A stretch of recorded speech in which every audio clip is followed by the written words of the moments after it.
Well, another day, another row between the Liz Truss and the Rishi Sunak teams over their proposal to help households as the cost of living rockets. Last night, Boris Johnson's deputy, Dominic Raab, said the party would be writing an electoral suicide note if Liz Truss became Prime Minister and pushed through an emergency tax-cutting budget.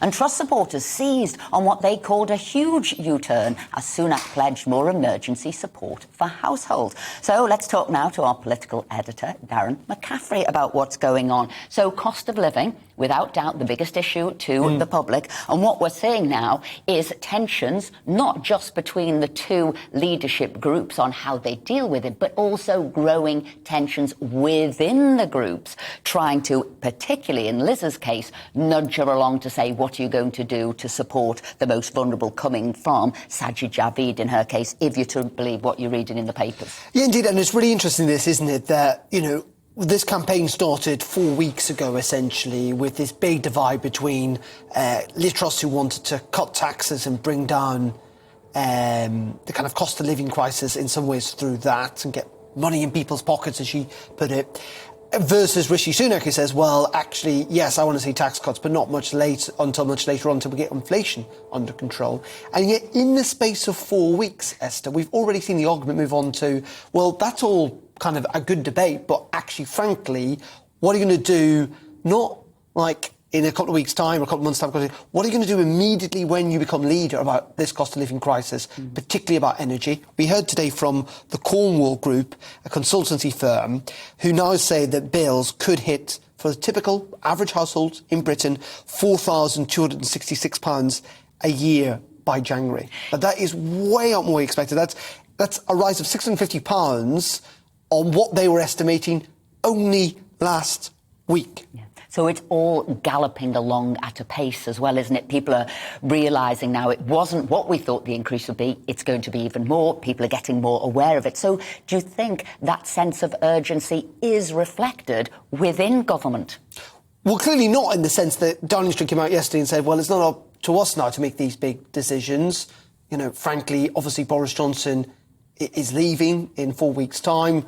It would be wrong, they would suggest, for him to make some big, massive policy decisions. At the same time, there's a clamour clearly from the opposition, from Labour and the Lib Dems, saying people cannot afford to wait for these decisions to be made.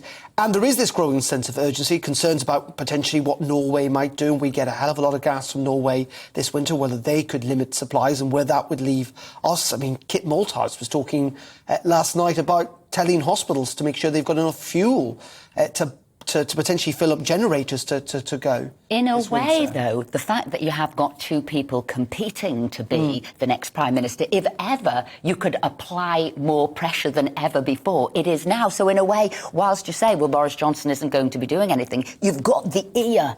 The exact ear of those two. So in a way, from me, who sort of knows the inner workings of politics, I think you could get things done quicker and more effective and efficiently, and the sort of the Cabinet Office and the civil servants are meeting with both of the teams to say, how are we going to get this delivered ASAP? Yeah, indeed, and as you would expect, and that happens just ahead of general election campaigns where civil servants meet with the opposition, don't they, just in case they win and all that sort of stuff. And there is preparedness work, and we know that Liz Truss has promised an emergency budget, we think within weeks.